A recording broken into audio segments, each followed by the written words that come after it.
오늘 시편 19편 1절에서 14절 말씀을 가지고 다윗의 절규라는 제목으로 하나님 말씀 함께 나눠보도록 하겠습니다. 제가 3년 전에 딸을 낳았습니다.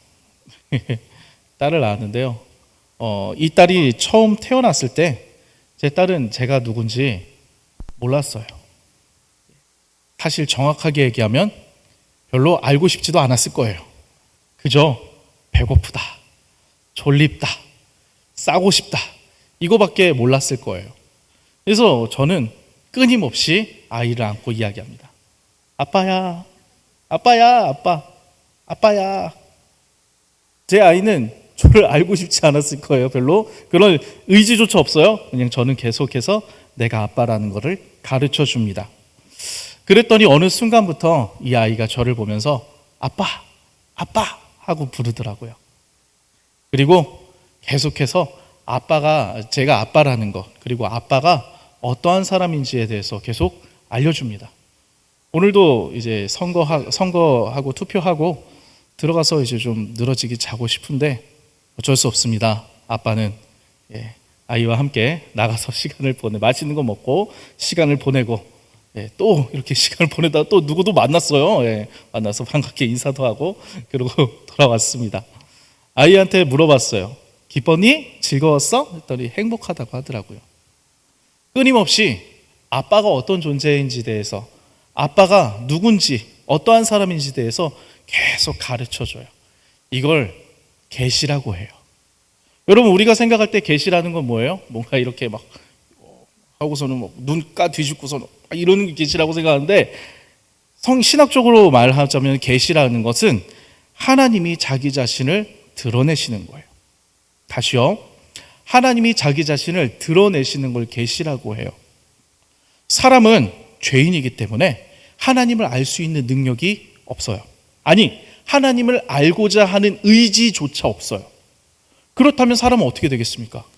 생명의 주관자요 창조주이신 구원자 하나님을 알 의지조차 없다니 당연히 멸망하고 죽어버릴 수밖에 없죠. 죽음 가운데 놓여 있을 수밖에 없어요. 그래서 하나님께서 자기 자신을 드러내세요. 알려주시는 거예요. 그걸 가리켜 계시라고 합니다. 오늘 시편 19편의 말씀은 이러한 계시에 대한 다윗의 찬양이에요. 하나님은 자기 자신을 어떻게 계시하십니까? 어떻게 드러내십니까? 두 가지 방법이 있는데요. 첫 번째는 자연 만물을 통해서 계시하십니다. 이것을 자연 계시라고 이야기합니다. 우리 너무나도 사랑하는 찬양, 주 하나님 지으신 모든 세계 내 마음속에 그리워 볼 때 하늘의 별 울려 퍼지는 뇌성, 안 따라하시네요? 주님의 권능 우주에 찬네. 우리가 자연 만물을 보면서 하나님 살아계시는구나 알게 돼요. 이걸 가리켜 자연 계시라고 합니다. 오늘 본문 1절부터 6절까지가 그 자연 계시에 대한 다윗의 노래예요. 자, 오늘 1절은 이렇게 시작하고 있습니다. 하늘이 하나님의 영광을 선포하고 궁창이 그의 손으로 하신 일을 나타내는도다. 하늘이나 궁창이나 같은 의미예요. 하늘 하면 어떤 이미지가 있습니까? 어떤 게 떠오르시나요? 하늘, 높다, 넓다, 손에 닿지 않는다. 그래서 동서고금을 막론하고 모든 사람들은 하늘 하면은 무언가 신성시 여기고 위대하게 여겼습니다. 그런 하늘이 하는 일이 무엇이에요? 하나님의 영광을 선포한다. 하나님이 하신 일을 드러낸다, 나타낸다 이야기하고 있습니다. 사람들이 보기에 신성하고 위대한 그 하늘이 하는 일이 무엇이라고요? 하나님을 드러낸다는 거예요. 하나님의 영광을 알려준다는 거예요. 그리고 2절에서는 이렇게 이야기합니다. 날은 날에게 말하고 밤은 밤에게 지식을 전하니. 낮은 낮에게, 밤은 밤에게. 시간이죠. 시간 또한 하나님의 창조물이에요. 하나님이 창조하신 그 시간이 끊임없이 이야기한다는 거예요. 무엇을요? 무엇을 말하고 무엇을 전하고 있어요. 무엇을 가르치고 무엇을 전하고 있겠습니까? 바로 하늘이 했던 것과 동일한 거죠. 하나님의 영광이요, 하나님이 하신 일들을 이야기하고 있는 거예요. 하나님은 여기 계시다. 하나님은 이토록 위대하고 아름다우시고 놀라우신 분이시다 가르쳐주고 있어요. 항상 어디서나 하나님을 드러내고 선포하고 찬양하고 있다는 거예요. 3절부터 4절 전반부는 이렇게 이야기합니다. 언어도 없고 말씀도 없으며 들리는 소리도 없으나 그의 소리가 온 땅에 통하고 그의 말씀이 세상 끝까지 이르도다. 하늘이든 낮이든 밤이든 그들이 하나님을 드러내고 선포하는 방식이 무엇입니까? 언어가 아니에요. 말이 아니에요. 소리가 아니에요. 자연은 굳이 하나님이 계시다고 이야기해 주지 않습니다. 말하고 있지 않아요. 언어로 표현하고 있지 않아요. 그러나 그 하나님의 계심이, 하나님의 놀라우심이, 그 하나님의 말씀과 소리와 그 말이 땅 끝까지 이르러 모든 사람과 모든 존재들이 하나님이 여기 계시다라는 것, 하나님이 위대하고 놀라우시다라고 하는 것을 드러내고 있습니다. 그렇다면 어떻게 자연 만물은 언어도 없고 말도 없고 소리도 없이 하나님이 여기 계시다고 찬양하고 드러내고 영광을 선포하고 지식을 가르칠까요? 대표적으로 하나님은 한 가지 하나님의 피조물을 가지고 이야기하십니다. 그것이 바로 4절 중반부터 나오는 해, 태양에 대한 이야기예요. 제가 4절 중반부터 6절까지 읽어드릴게요. 하나님이 해를 위하여 하늘에 장막을 베푸셨도다. 해는 그의 신방에서 나오는 신랑과 같고 그의 길을 달리기 기뻐하는 장사 같아서 하늘 이 끝에서 저 끝까지 운행하며 그의 열기에서 피할 자가 없도다. 자, 하나님이 해를 위해, 태양을 위해 있을 곳을 마련해 주셨어요. 해를 위하여 하늘에 장막을 베푸셨잖아요. 해가 있어야 할 곳을 하나님이 정해 주셨어요. 그리고 이 해에 대해서, 태양에 대해서 다윗은 어떻게 묘사하죠? 첫 번째는 신방에서 나오는 신랑. 여러분, 신랑이 사랑하는 신부와 함께 밤을 보내고 기쁨과 행복이 가득한 그 모습으로 그 방에서 나오는 거예요. 얼마나 행복하고 얼마나 기뻐하는 모습이겠습니까? 또 그의 길을 달리기 기뻐하는 장사. 장사는 뭐냐면은 힘이 센 사람을 말하는 거죠.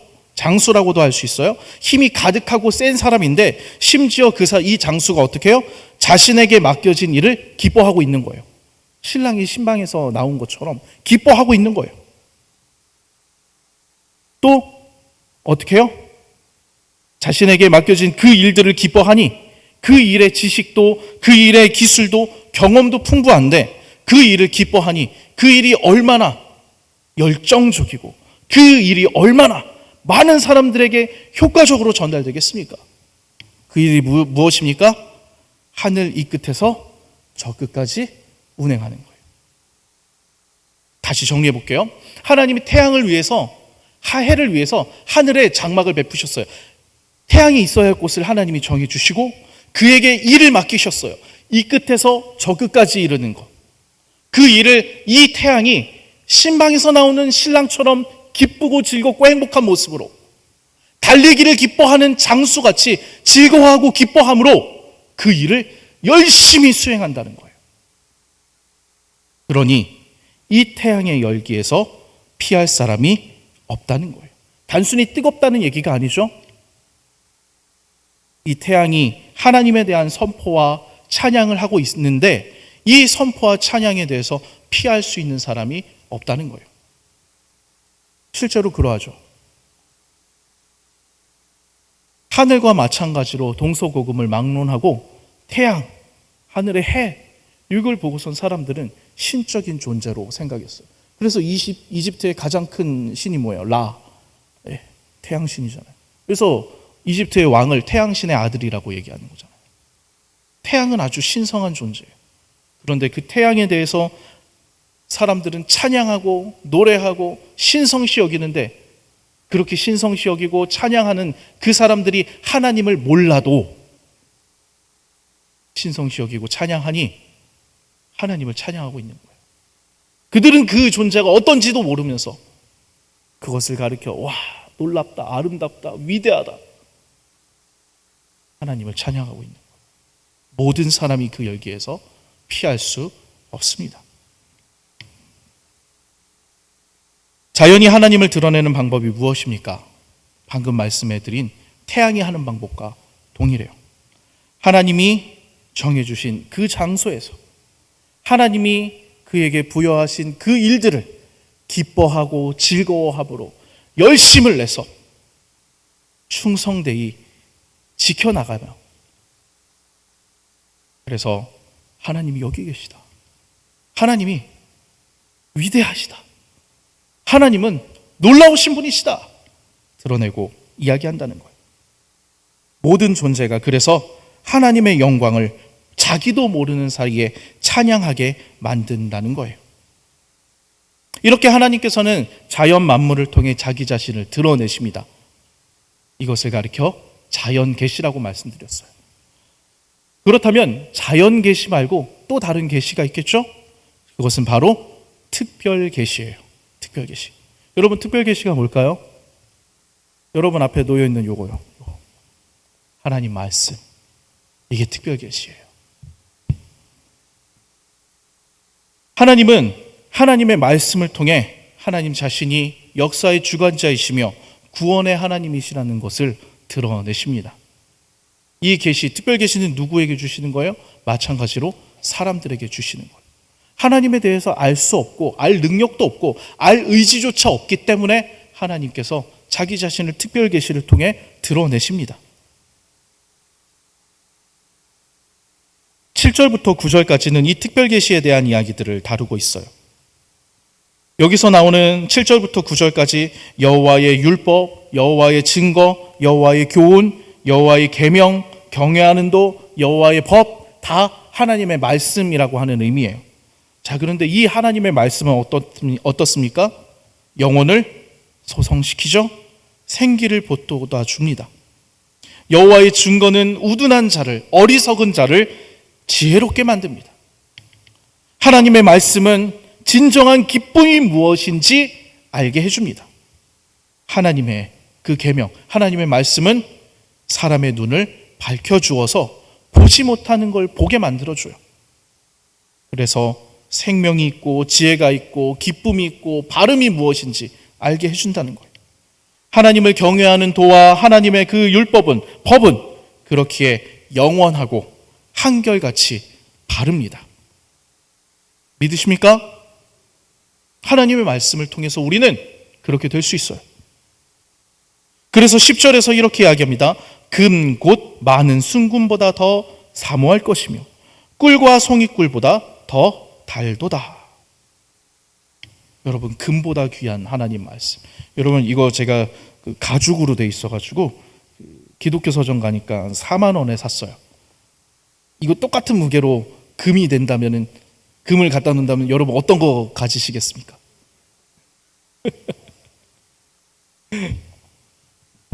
금보다 귀합니다. 꿀과 송이꿀보다 더 달다고 이야기합니다. 인생이 무엇인지 가르쳐줘요. 어떻게 살아가야 할지 가르쳐줘요. 우리에게 지혜가 있게 하고 우리 영혼을 생기 있게 만들어주고 진정한 기쁨이 무엇인지 가르쳐주고 우리의 눈을 밝혀주어서 보지 못하는 걸 보게 만들어주는 하나님의 말씀입니다. 그래서 이 말씀을 11절에서 이렇게 이야기합니다. 또 주의 종이 이것으로 경고를 받고 이것을 지킴으로 상이 크니이다. 이 말씀, 하나님의 이 말씀을 통해서 그냥 알고 지켜야 한다는 것으로 끝나는 것이 아니라 우리가 어떻게 살아야 할지, 때로는 우리가 잘못 나아간다면 하나님께서 그것으로 경고하신다는 거예요. 이 말씀을 통해서 우리가 나아가야 할 바를 알려주신다는 거예요. 그런데 그것으로 그치는 것이 아니라 이 말씀대로 살면은 어떻다? 상이 크니이다. 큰 상급을 약속해 주셨다는 거예요.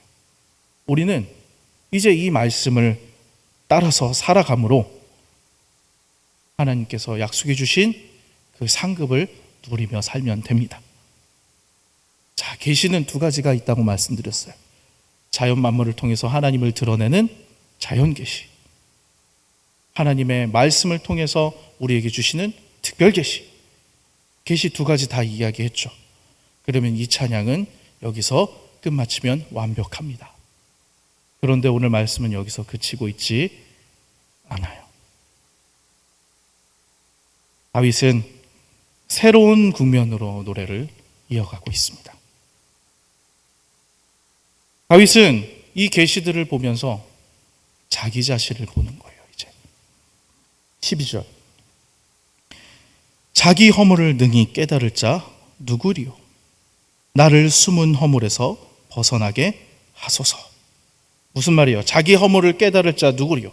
깨달을 수 있다 없다? 없다. 자신의 허물을 깨달을 수 있는, 능히 다 깨달을 수 있는 사람이 없다. 그만큼 나는 허물이 너무나도 많습니다. 그러면서 뭐라고 얘기해요? 나를 숨은 허물에서 벗어나게 하소서. 세상에 자기 자신이 어떠한 죄를 지었는지 하나하나 다 헤아리는 사람도 없고 그것이 죄인지 아닌지조차도 온전히 깨달을 수 있는 능력이 없는 나이가 나를 돌아보니 비참한 거예요. 몰랐다고 헤아리지 못한다고 깨닫지 못한다고 해서 죄가 아니게 되는 건 아니잖아요. 그래서 뭐라고 얘기해요? 나를 숨은 허물에서 벗어나게 해달라고 이제는 찬양하다가 간구하기 시작합니다. 13절에서 그 간구는 또 이어집니다. 또 주의 종에게 고의로 죄를 짓지 말게 하사 그 죄가 나를 주장하지 못하게 하소서. 그리하면 내가 정직하여 큰 죄가에서 벗어나겠나이다. 몰라서 깨닫지 못해서 죄를 짓는 건가요? 아니에요. 그것만이 아니죠. 우리는 그것이 죄고 옳지 못하다는 것을 알매도 불구하고 우리는 죄를 지으면서 살아갑니다. 내가 죄를 짓는 것에 넘어서 죄가 나를 주장하고 있다고 이야기하고 있어요. 나를 지배하고 있다고 이야기하고 있어요. 부디 이 죄의 지배에서 나를 벗어나게 해달라고 이야기하고 있는 것입니다. 이게 자연 만물과 사람의 차이라는 거예요. 자연 만물은 하나님이 정해주신 그 하나님의 장막에서 정해주신 그곳에서 하나님이 그에게 주신 그 일을 행하며 하나님의 뜻을 온전히 지켜나가므로 하나님의 영광을 드러내고 하나님의 영광을 선포하고 하나님의 위대함을 찬양하게 만드는데, 그래서 심지어 하나님을 모르는 자들조차도 그 자연 만물을 보면서 위대하다, 신성하다, 놀랍다, 아름답다 이야기하는데, 나는 하나님의 형상으로 지어졌다라고 하는 나는 하나님이 정해주신 그곳에서 하나님의 일을 하나님의 뜻으로 온전히 지켜나가고 있는가?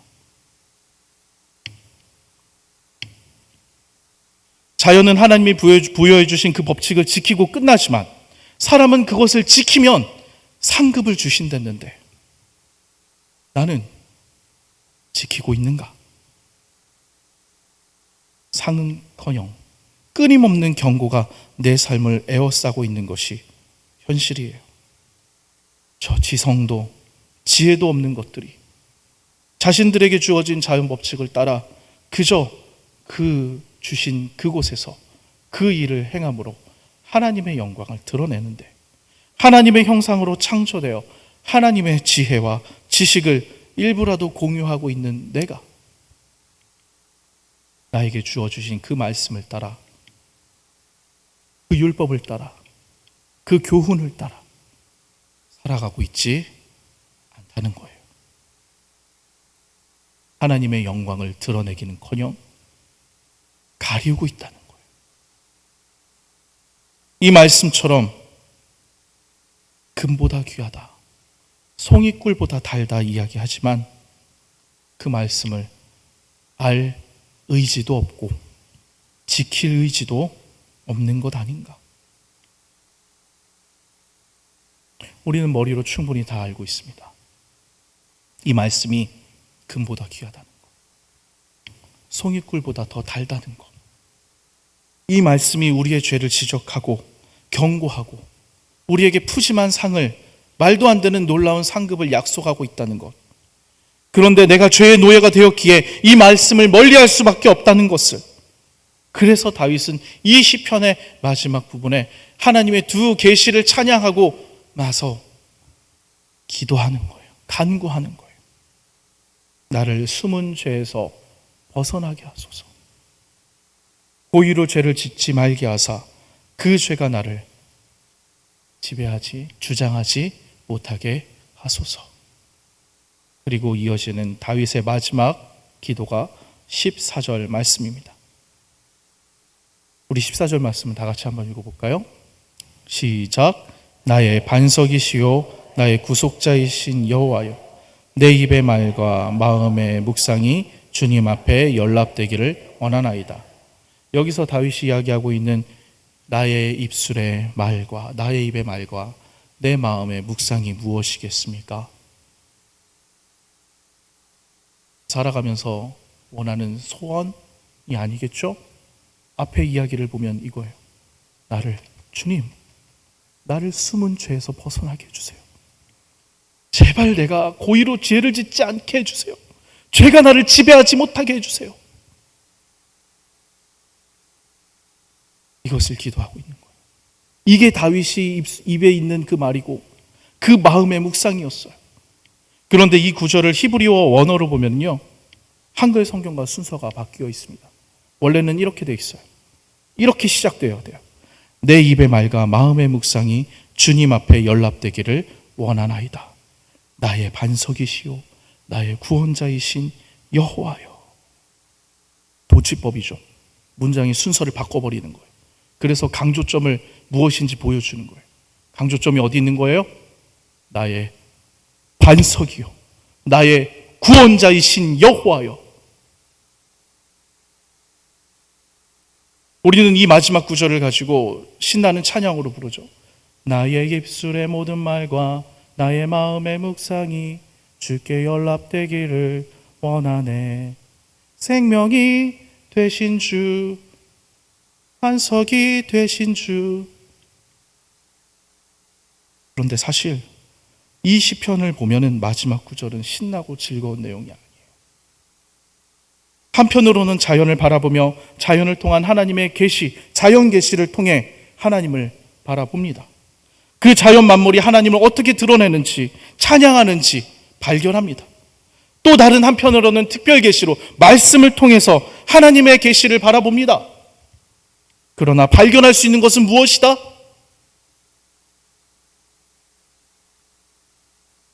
비참한 나예요. 죄덩어리인 나예요.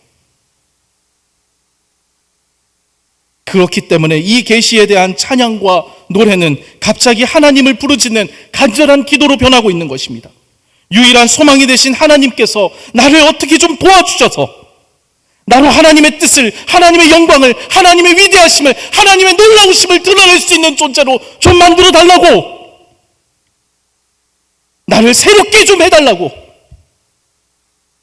자신의 끝없는 부족함과 자신의 철저한 그 한계를 마주하고 나서 가슴을 치며 아파하면서 복받쳐 오르는 모습으로 그 심정으로 이야기하는 거예요. 하나님, 제발 내 입의 이 말과 이 마음의 묵상이 주님 들어주시기를 원합니다.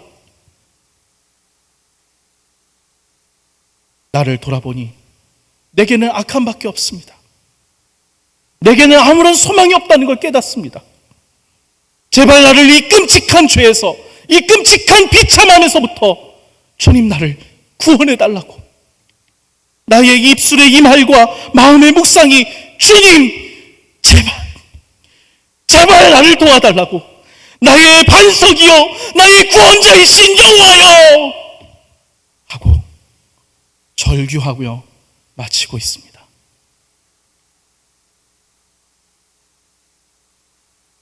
우리 몇 주 전에 특세를 지내면서 우리의 우상들이 무엇인지 발견했죠. 제거하셨습니까?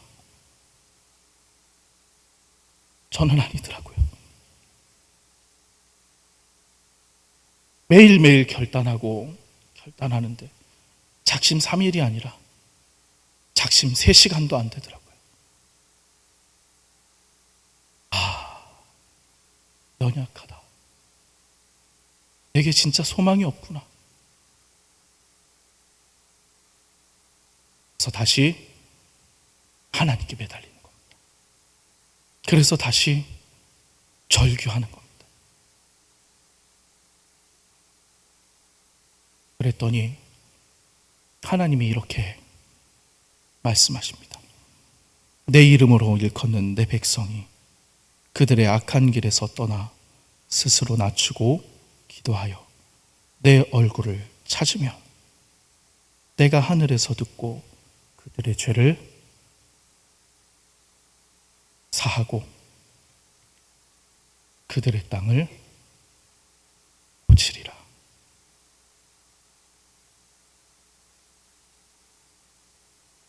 오늘도 우리는 실패했습니다. 오늘도 우리는 좌절했습니다. 오늘도 우리는 우리의 비참함을 마주할 수밖에 없습니다. 그러니 하나님밖에 없습니다. 오늘 이 다윗의 절규가 저와 여러분의 삶 속에 항상 울려 퍼지기 바랍니다. 우리의 유일한 반석이요 우리의 구원자는 하나님밖에 없습니다. 신앙생활 내가 하는 거 아니더라고요. 끝까지 하나님을 붙드시는, 그리하여 하나님께서 들으시고 사하시고 고쳐주시는 은혜가 저와 여러분의 삶 속에 놀랍도록 풍성히 있기를 주님의 이름으로 축원합니다.